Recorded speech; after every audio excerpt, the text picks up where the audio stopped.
Hello friends, back on video today. I recently filmed a series about the Garmin Montana 700 series, which you will find in my channel.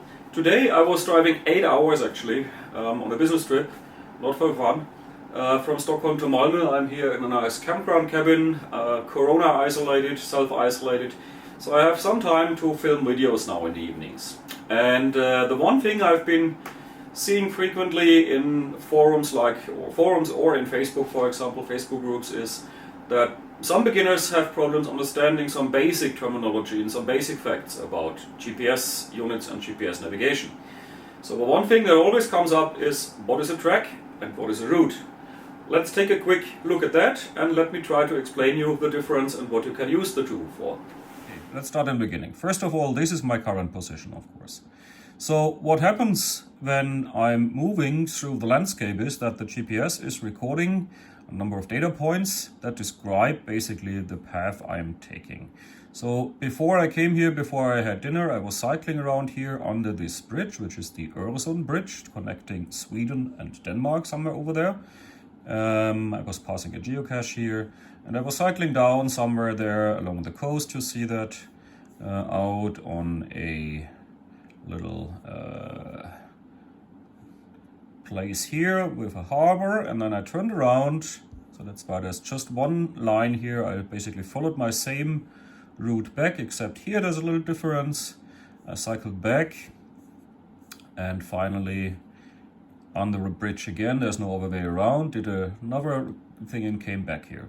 So this here is what is called a track. It's a number of data points with coordinates, with longitude and latitude, with X and Y coordinates, if you want to say it like that.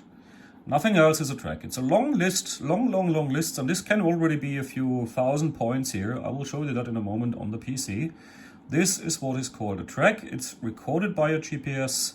In the newer units, interestingly, like in the 700s, that the GPS can also record information from different sensors, like heartbeat, pulse sensor, or stuff like that, and combine that with this geographic information here of your path, and that will then be called actually an activity. But it's in principle the same thing. An activity is basically a track with some additional information. So to show you a track here, I'm in Garmin Basecamp, the software that is free from Garmin, available for building routes and managing tracks and managing waypoints and all that stuff.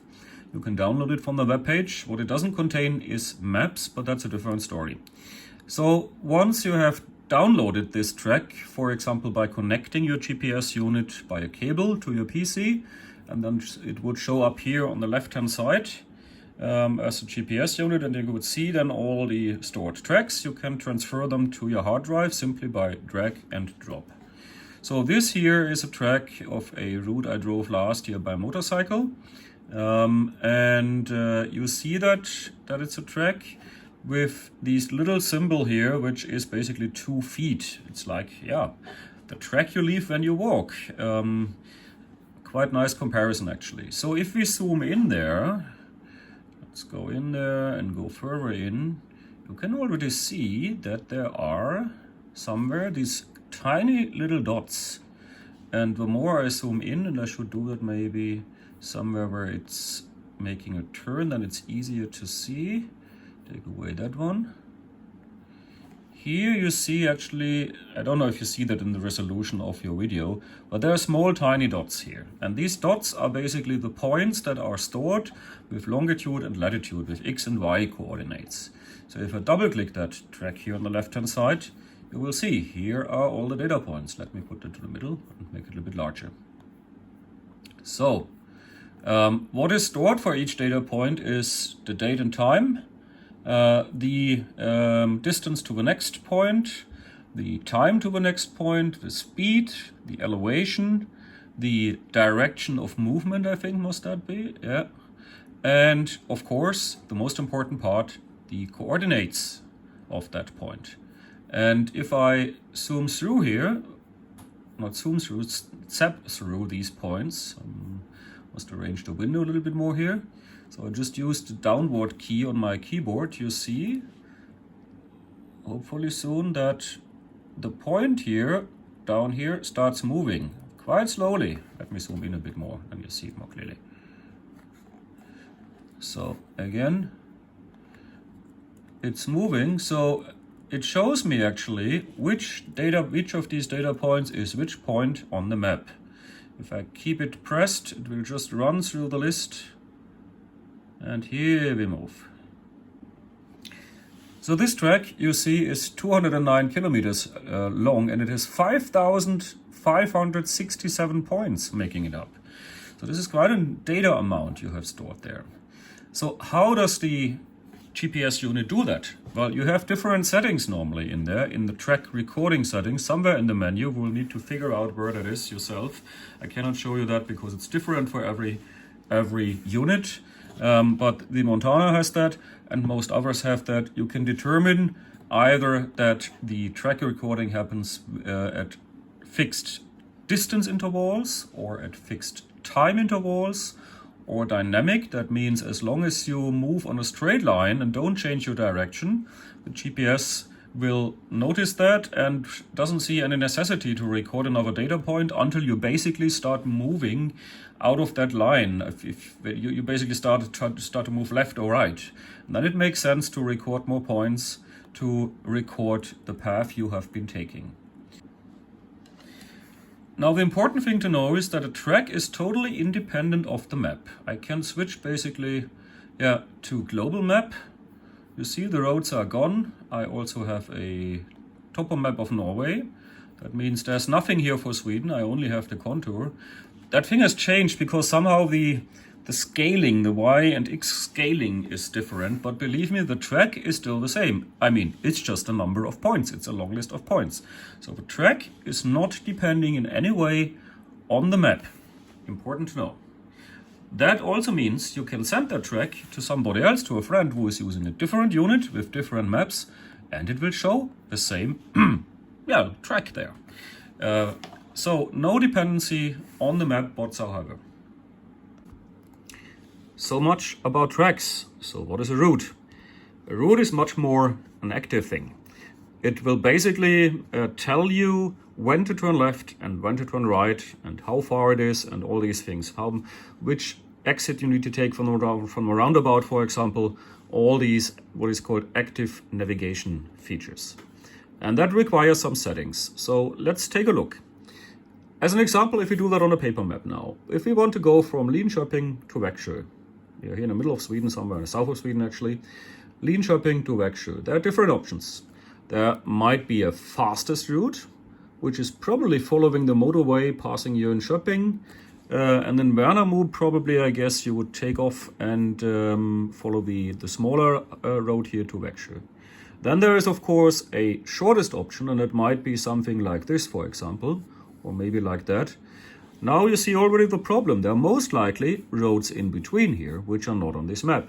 And this is a nice example because many Garmin units come with a basic map that are really very basic. If you want the full navigation, you need a much more detailed map with small roads in there, which are not in that map. Let's take a look.